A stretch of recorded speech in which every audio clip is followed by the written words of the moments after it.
हरे कृष्णा। तो मेरे मन में ये बार बार हम सबके मन में सवाल आता है कि आखिर हम इस संसार में क्यों आए, भगवान ने हमें क्यों बनाया। क्योंकि यहाँ आने के कारण ही जब से हमें मिल रही है दुख, इतनी परेशानियाँ, इतने कष्ट, क्या कारण है इसका। क्या भगवान ऐसी मूड में आया, जैसे हम मूड में आके कुछ भी करने लगते हैं, ऐसे भगवान ने किया। जैसे एक गाना है, दुनिया बनाने वाले क्या तेरे मन में समाई, तूने काहे को दुनिया बनाई। तो ऐसे तो आज हम एक स्टोरी से देखेंगे कि भगवान ने आखिर हमें क्यों बनाया, हम यहाँ क्यों आए, इस जगत को क्यों बनाया, क्या कारण था इसका। तो एक बार एक चूहा होता है, तो वह एक संत के पास जाता है आशीर्वाद पाने के लिए। क्योंकि हम भी, जैसे हम क्या करते हैं, हम भी किसी संत के पास जाते हैं कृपा के लिए, आशीर्वाद के लिए कि हमारी भौतिक कामनाएं पूरी हो जाए, ये मिल जाए, वो मिल जाए। तो वैसे ही करके एक चूहा भी जाता है, उसने सुना होता है कि संत की कृपा से आशीर्वाद मिलेगा। तो वह चूहा संत के पास जाता है और संत के पास जाकर बोलता है कि संत मैं बहुत परेशान हूँ, मैं अपने जीवन से बहुत परेशान हूँ। तो संत बोलते हैं तो क्या चाहते हो ये बताओ।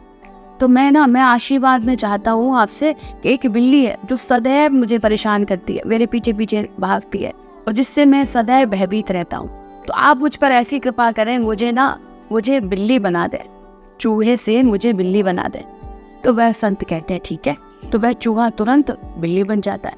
वह जैसे ही बिल्ली बनता है वह मस्ती में चला जाता है और अपना जीवन व्यतीत करने लगता है। कुछ दिनों बाद फिर उसे संत की याद आती है, फिर वह संत के पास आता है और संत के पास आकर कहता है ना, हे संत आप, मैं बहुत परेशान हूँ, मैं बहुत दुखी हूँ, आप अपनी कृपा कीजिए, अपना आशीर्वाद दीजिए। तो संत पूछते हैं आप क्या चाहते हो। क्योंकि मैं चाहता हूँ कि मैं बिल्ली से कुत्ता बन जाऊँ, क्योंकि वे कुत्ता ना मुझे बहुत परेशान कर रहा है, तो मुझे अब कुत्ते का शरीर दे दो, मैं कुत्ता बन जाऊँ। तो संत कहते हैं ठीक है। तो वह बिल्ली कुत्ता बन जाती है। फिर से वह चला जाता है और खुशी खुशी जीवन व्यतीत करने लगता है। तो फिर से उसे संत की याद आती है। तो एक बार फिर वह कुत्ता संत के पास आता है और कहता है अब मैं बहुत परेशान हूँ।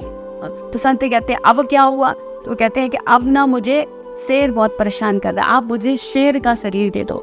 तो वह संत बोलते हैं ठीक है। तो वह उस कुत्ते को शेर का शरीर दे देते हैं।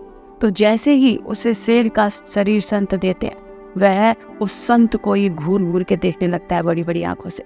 तो संत कहते हैं अब क्या हुआ, अब क्या परेशानी है। तो वह शेर बोलता है कोई परेशानी नहीं है, अब मैं आपको खाना चाहता हूँ, मैं आपको अब खा जाऊंगा।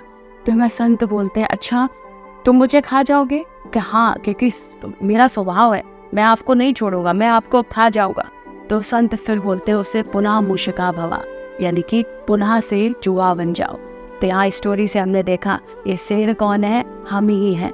हम भगवान से जब निम्न योनियों में थे, माँ के गर्भ में थे, तो बार बार भगवान से प्रे कर रहे थे, हे भगवान मुझे निकालो, मुझ पर कृपा करो, है ना। मैं बाहर आऊँगा तो मैं आपकी सेवा करूँगा, आपकी सारी बात मानूंगा, आप जो बोलेंगे, जैसा आपने कहा शास्त्रों में बोला, मैं वैसे ही पालन करूँगा। लेकिन हम जैसे ही हमें मनुष्य शरीर मिला, हम सब भूल गए और हम खुद भगवान बनना चाहते हैं। हम भगवान यानी कि भोक्ता, हम खुद भगवान बनना चाहते हैं, सब भोगना चाहते हैं।